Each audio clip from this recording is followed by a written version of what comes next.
पड़ोस की महिला नितांत अकेली ही रहती थी कि उनके यहाँ अचानक एक गंभीर से आदमी का रहने लगना थोड़ा कुतूहल पैदा करने वाला था।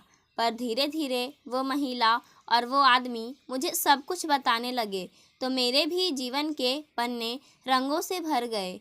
मैं एक पॉश कॉलोनी में रहती हूँ। मेरे साथ मेरे वृद्ध पिता रहते हैं। मैं इस कॉलोनी में पिछले 15 वर्षों से रह रही हूँ।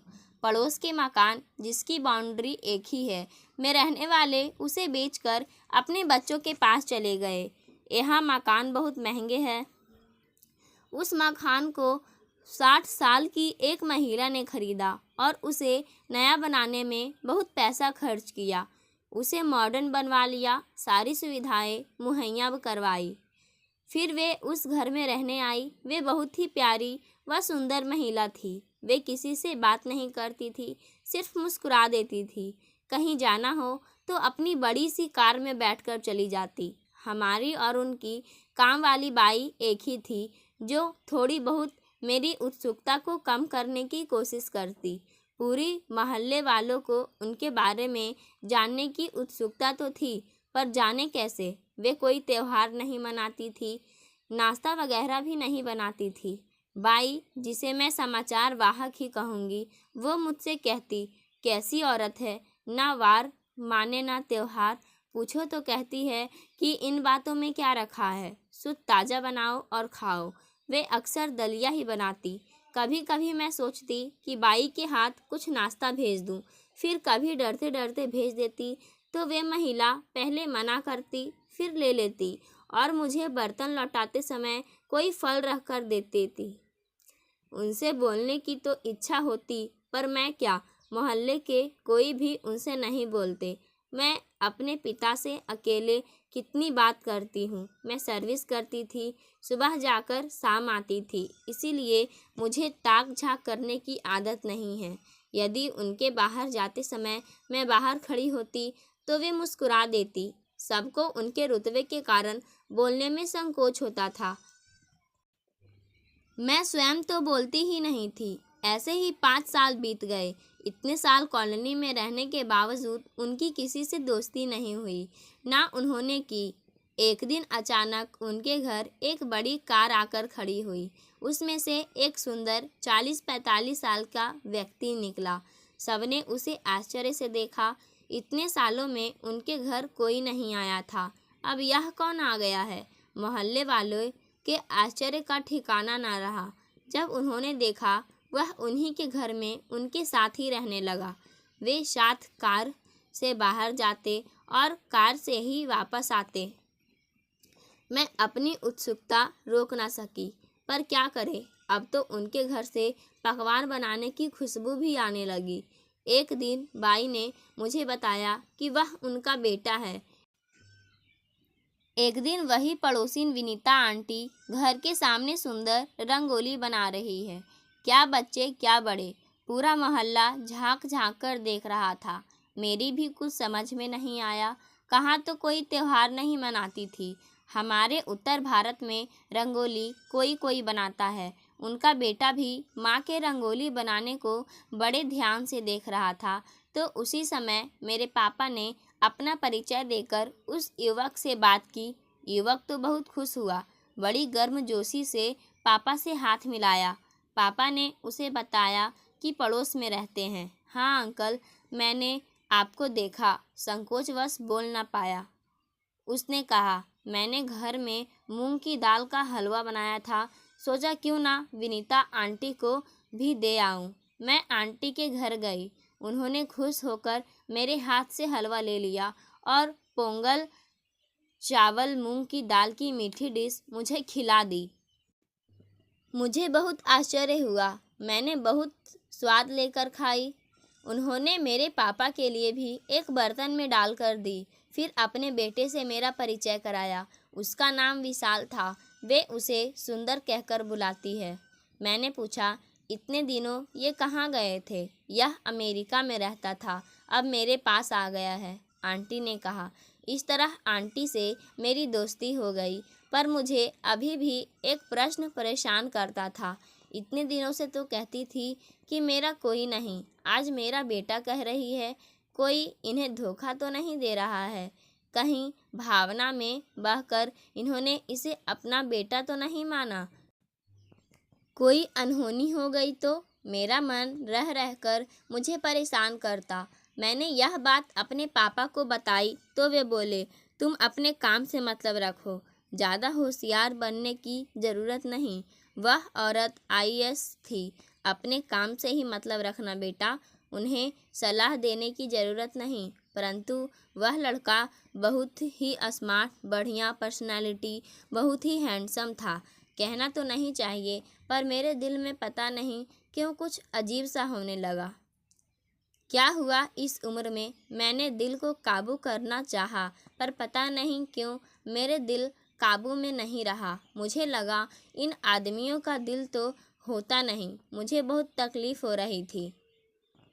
मुझे लगता बच्चे सबको बहुत अच्छे लगते हैं। कौन सी ऐसी औरत होगी जो माँ ना बनना चाहे?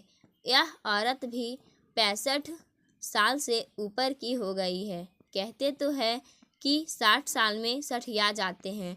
यह तो 65 से ऊपर हो गई है, पैसे वाली है, इसीलिए कोई इन्हें धोखा तो नहीं दे रहा। फंस जाएंगी बेचारी। मैं सोच सोच कर परेशान होती रही, पर उनके बेटे का आकर्षण मुझे उनकी ओर खींचता चला गया। वे बेटे के लिए रोज़ तरह तरह का खाना नाश्ता बनाती। मुझे समझ नहीं आ रहा था कि मैं विशाल के लिए इतना खास महसूस क्यों कर रही हूँ। यह लड़का शायद दक्षिण भारत का है, सो वे वहीं के त्यौहार ज़्यादा मनाती और दक्षिण भारतीय व्यंजन और नाश्ते बनाती। मन बहुत परेशान रहने लगा, कहीं मेरी पड़ोसिन धोखा ना खा जाए, क्योंकि पड़ोस में साथ रहते रहते उनसे विशेष स्नेह और अपनत्व हो गया था। उनसे कैसे पूछे? कुछ बोलूं तो शायद बुरा माने, कल को कुछ हो ना जाए। मन बहुत व्यथित हो रहा था। एक दिन उनके लड़के को अकेले बाहर जाते देखा तो मैं विनीता आंटी के पास चली गई। मैंने कहा, आंटी आप बहुत बड़ी है, समझदार है, मुझे आपके पारिवारिक मामले में दखल देने का कोई अधिकार नहीं है, होना भी नहीं चाहिए, पर मैं आपसे बहुत ही स्नेह रखती हूँ, सो कह रही हूँ, गलती हो तो माफ़ कर देना। मैं आपकी बेटी जैसी हूँ। हाँ हाँ सुनंदा, बोलो, क्यों इतनी परेशान हो? तुम मेरी बेटी ही हो, वे बोली तो झिझकते हुए मैं बोली, यह आपका सगा बेटा है क्या? बिल्कुल, पर मैंने कभी किसी से कहा नहीं, क्योंकि मुझे भी पता नहीं था कि वह कहाँ है। क्या? मैंने आश्चर्य से पूछा। यह बहुत बड़ी कहानी है, अभी तुम्हें फुर्सत नहीं है, सुनाऊंगी कभी। मैंने कहा, आज मुझे फुर्सत ही फुर्सत है, आपको समय हो और आप बताना चाहे तो बता दे। आज पापा का खाना उनके फ्रेंड के साथ है, इसलिए मैं अकेली हूँ। आज मेरी छुट्टी भी है। अच्छा तो सुनंदा बैठो, मेरी कहानी सुन लो और यहीं खाना भी खा लेना। मेरा बेटा सुंदर काम से बाहर गया हुआ है। सुनाइए आंटी। मेरा आईएएस में सिलेक्शन हो गया था। मसूरी में ट्रेनिंग चल रही थी।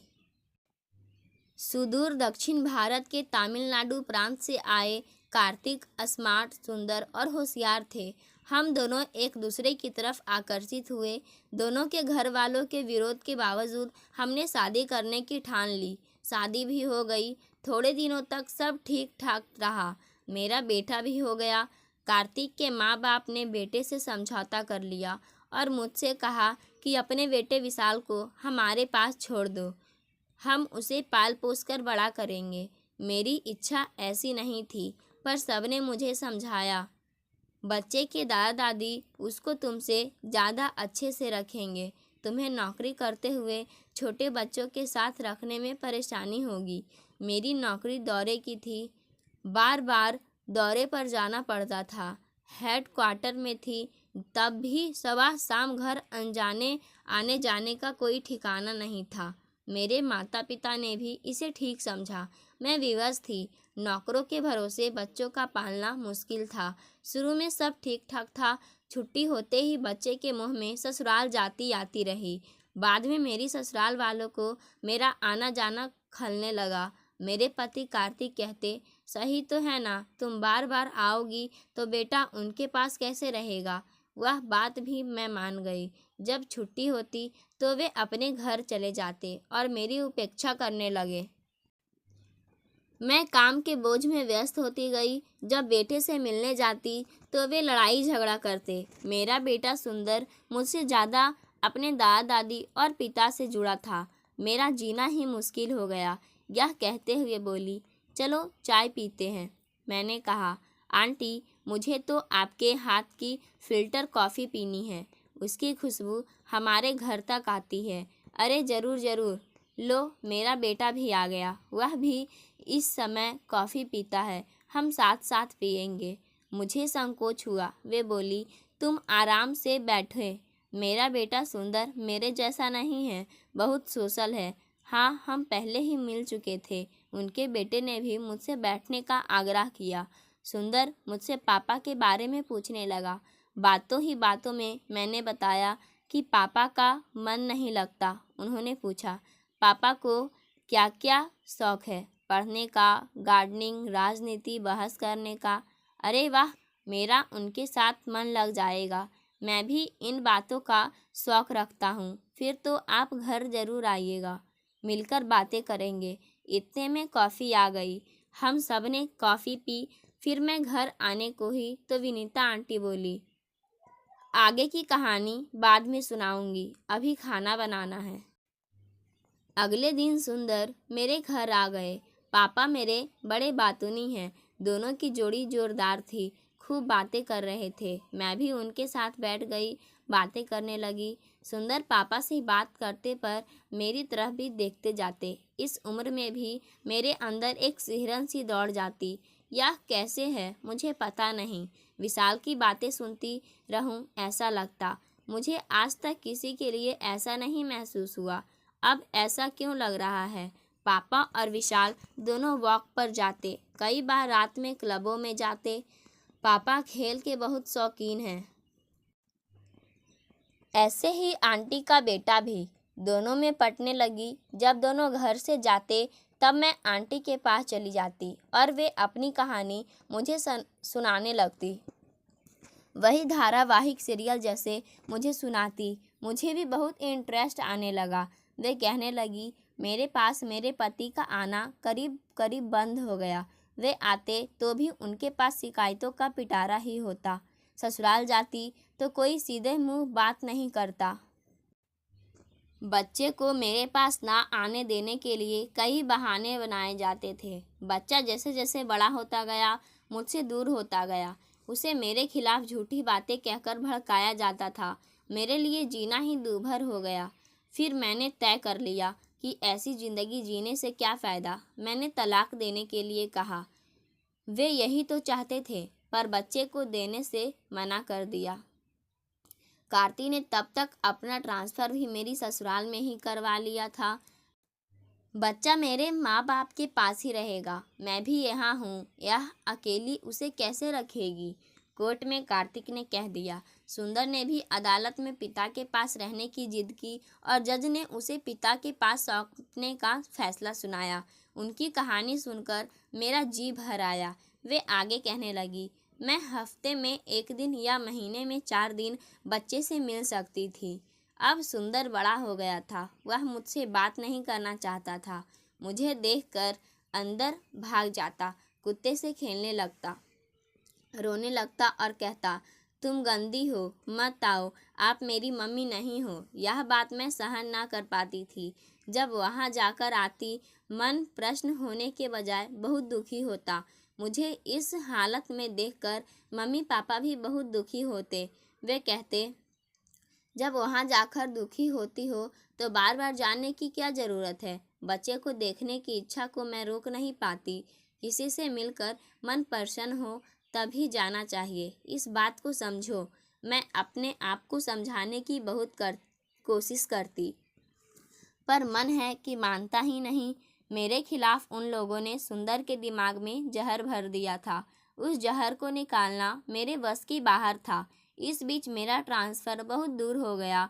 फिर भी कोशिश करके आती तो वही पुरानी बातें दोहराई जाती थी।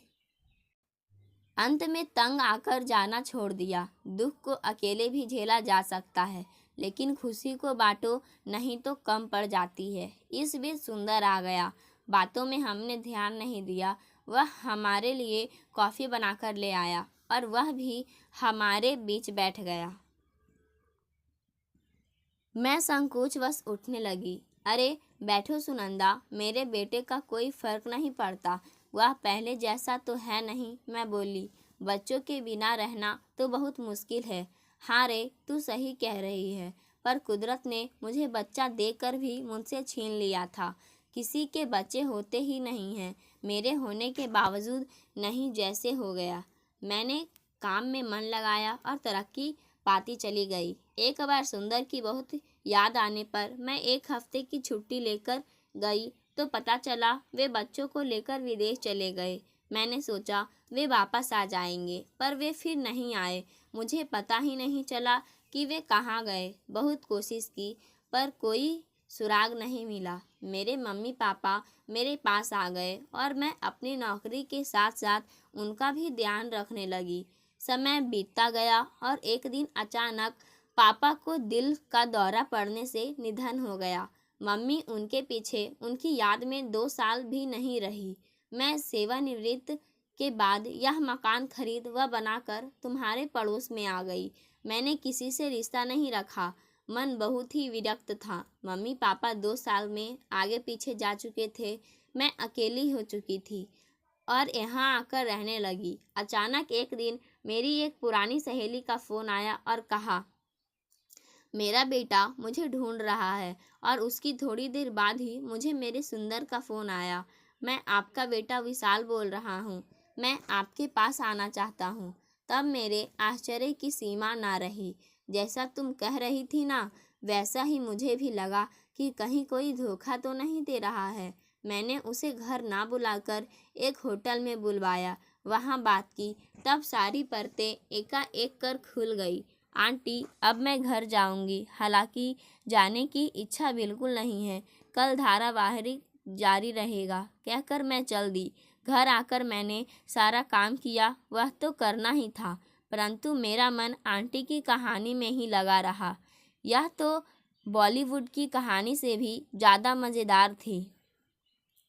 आंटी के साथ क्या हुआ यह जानने के लिए उत्सुक थी और सुंदर के बारे में जानने के लिए भी। यह दोनों के लिए। यह तो आप डिसाइड करो। फिल्म, कहानी और उपन्यास, यह सब भी मानव जीवन के ही तो प्रतिबिंब है। मैं दूसरे दिन जल्दी जल्दी काम निपटाकर आंटी के घर पहुंच गई। अब सुंदर घर पर है, इसकी उत्सुकता ज़्यादा थी। मुझे लगा यह आग एक तरफ की नहीं है, वह भी मुझसे बात करने का मौका तलाशता है। अपनी आग को जब्त करने की मैं कोशिश करती कि इस उम्र में यह ठीक नहीं है, लेकिन मन है कि मानता ही नहीं। आओ सुनंदा आओ, मैंने अपने बेटे सुंदर से कहा कि मैं अपनी कहानी सुनंदा को सुना रही हूँ। सोमू ने कहा है, मम्मी ज़रूर सुनाओ। लोगों को हमारी कहानी सुनकर कोई शिक्षा मिले तो बहुत अच्छी बात है। मुझे कोई ऐतराज़ नहीं। अभी अंत बाकी है। आंटी बोली, मम्मी आप आराम से कहानी पूरी कर लो। मैं और अंकल वॉलीबॉल मैच देखने जा रहे हैं। हम खाना खाकर आएंगे। अरे वाह आंटी, आज हम सेलिब्रेट करेंगे। मैं तो चहक उठी, पर ऊपरी तौर से। सुंदर के जाने की मुझे खुशी नहीं हो रही थी। सुनंदा, आज हमें भी खाना बनाने की ज़रूरत नहीं। मेरे बेटे ने हम दोनों के लिए खाना बाहर से ही ऑर्डर कर दिया है। प्यार और खुशी से मैंने आंटी को गले लगा लिया। बढ़िया फिल्टर कॉफ़ी पीकर हम दोनों आराम से झूले में बैठ गए। आंटी ने पूछा, हम कहाँ पर थे?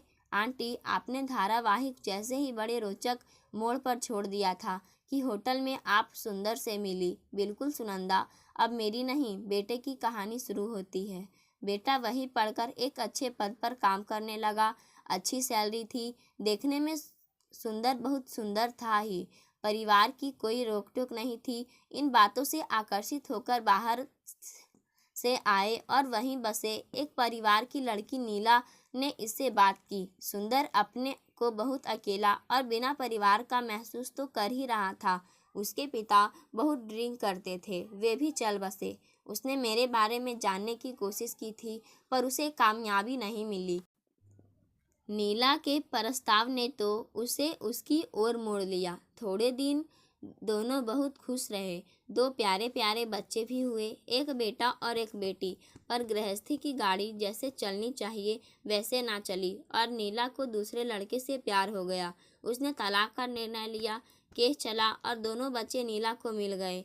यह मेरे जैसे ही अपने जीवन में असफल हो गया। उसके बचाए रुपये भी सब नीला को देने पड़े। वो बहुत ही निराश हो गया। यह तो बहुत बुरा हुआ आंटी। हाँ, मेरे बेटे ने मुझे ढूंढने की बहुत कोशिश की। इस तलाक के कारण मुझे ढूंढना बीच में छोड़ दिया था। जब तलाक का काम पूरा हुआ तब बड़े मनोयोग से उसने फिर से मुझे ढूंढने का काम जारी रखा। बहुत मुश्किल था आंटी, सही कहा। बहुत कोशिश करने के बाद किसी से उसको मेरा मोबाइल नंबर मिला। मुझे तब उसने फ़ोन किया। वह दिन मेरे लिए अविस्मरणीय है। मुझे तो लगा था मेरा कोई नहीं है, किसी से अपनी इस खुशी को बांटूं। सुनंदा, दुख तो फिर भी अकेले रह सकते हैं, पर खुशी को जब तक ना बांटो तो खुशी खुशी नहीं होती। उस समय मैंने अपने आप को बहुत अकेला पाया। मुझसे क्यों नहीं कहा आंटी? कैसे कहती? मैंने तो अपनी कोई बात तुम्हें नहीं बताई थी। तुम्हें ही क्या, किसी को भी नहीं बताई। मैंने अपनी कहानी अपने मन में ही दफन कर ली थी। अब मेरे बेटे की आने पर जैसे सब बदल गया, मेरी जिंदगी बदल गई। वाकई यह अजूबा से कोई काम नहीं आंटी। मेरा बेटा विदेश को छोड़कर आ गया, अब यहीं रहेगा। अपना देश अपना ही होता है, दूर के ढोल सुहाने होते हैं। यही बात सही है। यह बात अब सुंदर की समझ में आ गई। उसके बच्चे जब उसकी माँ के कहने पर उससे नफरत करने लगे, तभी उसको यह बात समझ में आई कि मेरी माँ के साथ भी यही हुआ होगा और उसे पश्चाताप हुआ। अब क्या होता जब चिड़िया चुग गई खेत, ऐसा सोच। पर अब मेरे समय में बेटे का सुख लिखा था। मेरी कोई गलती नहीं थी। कुदरत ने मुझे ये दिन दिखाए। कुछ दिनों पहले भी मैंने कई बार आत्महत्या करने की सोची। यदि मैं अपनी मंशा में कामयाब हो गई होती तो बेटे का प्रेम स्नेह कैसे पाती। जब जो होना है किसी न किसी रूप में होकर रहता है। हमें कर्म करते रहना चाहिए, फल की चिंता नहीं करनी चाहिए। क्यों सुनंदा, तुम मेरी कहानी सुनकर कुछ सोचने को मजबूर तो हुई होगी। हाँ आंटी, मुझे इसे आत्मसात करने में समय लगेगा। क्या मैं आपकी कहानी लिख सकती हूँ? क्यों नहीं सुनंदा, जरूर लिखो। मैं जानती हूँ कि तुम एक लेखिका हो। लेखक जो कहता है वह सब कल्पना नहीं होती। वह जो अपने चारों ओर देखता है, सुनता है, महसूस करता है, वही तो लिखता है। सुनंदा, तुम्हें मेरा बेटा कैसा लगा? मेरा चेहरा शर्म से लाल हो गया। अरे सुनंदा, तुम तो छोटी लड़की जैसी शर्मा गई। मम्मी अंकल आए हैं, उन्हें आपसे कुछ कहना है। कहिए। मैं जो कहने आया था घर के दरवाजे पर आते ही वही बात आपके मुंह से ही सुन ली। अब मुझे क्या कहना? मियाँ बीवी राजी तो क्या करे काजी। आंटी बोलकर हंस दी। सब लोग ठहाका करके हंसने लगे। सुंदर बड़े प्रेम से मुझे देखने लगा। मैं बोल पड़ी, आज बाहर चलते हैं। आज का डिनर बाहर करेंगे। वाई नॉट, श्योर, विशाल बोला। पाठकों, आज की कहानी यहीं समाप्त होती है। कहानी को पूरा सुनने के लिए धन्यवाद।